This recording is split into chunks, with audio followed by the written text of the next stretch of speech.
My honors, my name is Eze Nnamdi Diodone. Eze Nnamdi Diodone is a French name, Diodone, yeah. Diodone. Yeah. Can you spell that, please? Dieudonne. Yes. What do you do for a living? I'm a businessman. Very well. Yeah. This happened so many years ago. It was exactly on the 10th of September 2013. So at exactly 1:20 or 1:25 a.m. in the morning, my house was raided. So there was a knock on my door, and I woke up and I was hearing some kind of shouting. Open the door. We are surrounded the apartment. And I was like afraid. At first, I couldn't really understand what was going on. So the knock was much, so I had to open.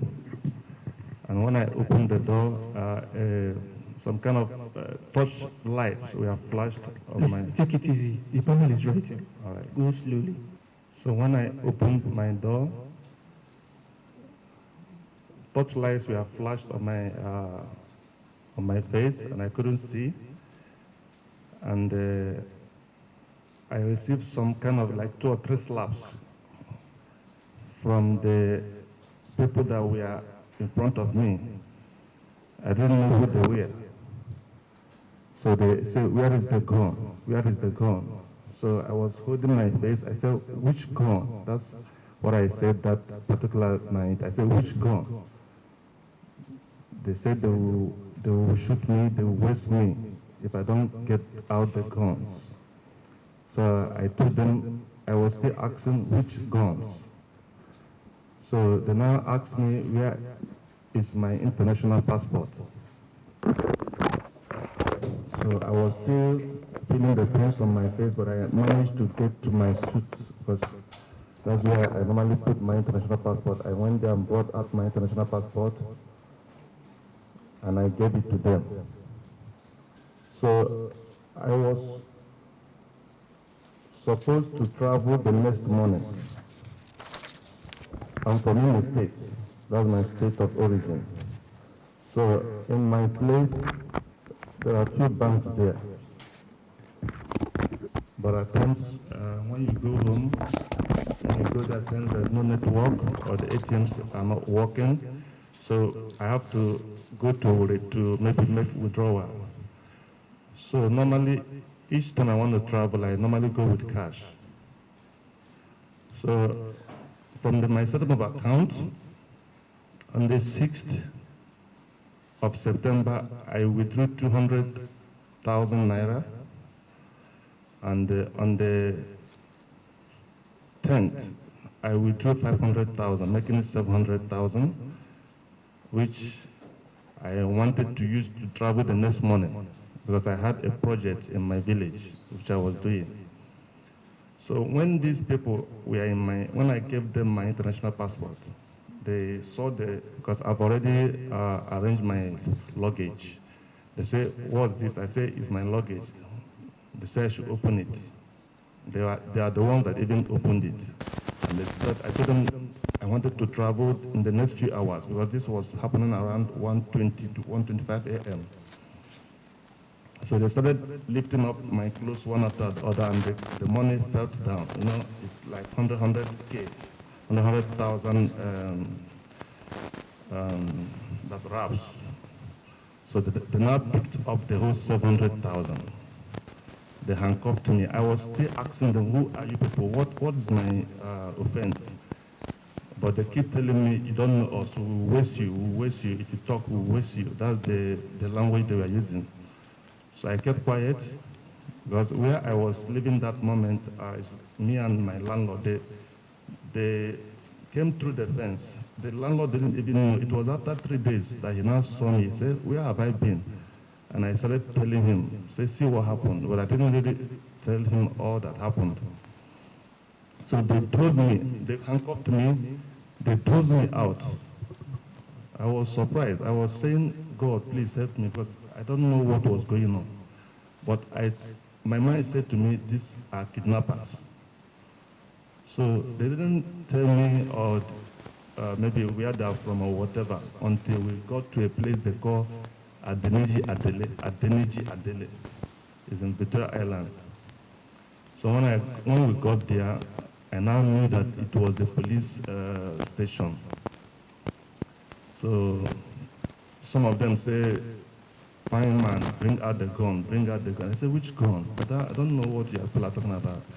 So they now told me that they now took me inside the cell, you know, because it's my first time of entering into such a place. Because I saw people that were inside the cell and they were still with handcuffs on their legs and hands, so some with bullet wounds. It was a trauma because even before they allowed me to sit down, I had to, I stood for like an hour and at the end of the day, they allowed me to sit. And the next morning, these people called me out and said I should call the people that I know. So I called 2 or 3 of my family people that I know. They say I said, they say it's Federal SARS at Niger Delay. So they told me they cannot come, that the place is a dangerous zone. Because from what they told me, they say if they come, the SARS people can also put them inside.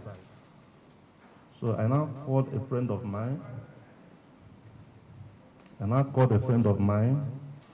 I said, please, see where I am. He said that place, he cannot come, but what he will do is that he will go to Zone 2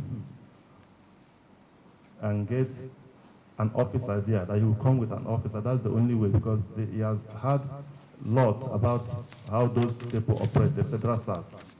So that if he comes alone, that he will be arrested. So I said, no problem. But he told me that I will pay the man that he will come with. I said, with all pleasure. I will pay him, let's just come with him. So the next day, he now came with the man, the police officer from Zone 2. So when the police officer came, he said he's looking for Nnamdi Eze. So they told the police officer that I'm an armed robber, that I'm an armed robber. So that brother said, no, I know this man, he's not an armed robber. They now dropped the word armed robber. They say I'm a drug lord, that I'm a drug baron. The brother said he doesn't believe what they're saying, that I'm not. The now said I am 419, this Yahoo something. So they were not specific. So I now asked them, what's the proof? You say I'm an armed robber, did you see any gun in my house? They said, no, I'm not an armed robber again. You say I'm a drug baron, did you see anything on my hand? They said, no, they were like, so they told that army officer to go, that they will resolve the issue with me. So the army officer left without my friend. They now called me and said, I will give them 2.5 million if I want them to release me. They are still with my 700,000. I told them I don't have money. They now called me out and said, you don't know us. If you know us, you do what we say you should do. So they now started a lot of threats. So I said, okay, I'll pay the 2.5 million. So they now got a cab and drove me to a place, Maryland. They asked me which bank. I said First Bank. They drove me to a First Bank in Maryland, but I can't really know the place right now as I'm talking, but it's First Bank in Maryland. So I was still on handcuff, but when we got to the bank, they removed the handcuff and they told me I should respect myself, that if I mess up, that they will waste me. I should, if I try to run or something, that they will waste me. So the threat was much, and I wanted to give them the money to have my life back. So when we entered into the bank, they followed me. They had their pistol, they followed me, and I went to the cashier. I said, I want to withdraw money. She asked me how much. I said 2.5 million. She said I should wait. She now went and told the bank manager. The bank manager now came and called me inside his office. He said, please, sir, are you under any duress, or are these people, just tell me the truth. I would have told the bank manager the truth, but the threat was much on me. It's like life and death. I said no, because they told me, say, if I reveal anything, they will show their ID and take me out, still they will now kill me on the way. So I told the bank manager, no, they're my business partners. But, you know, the bank manager, that's his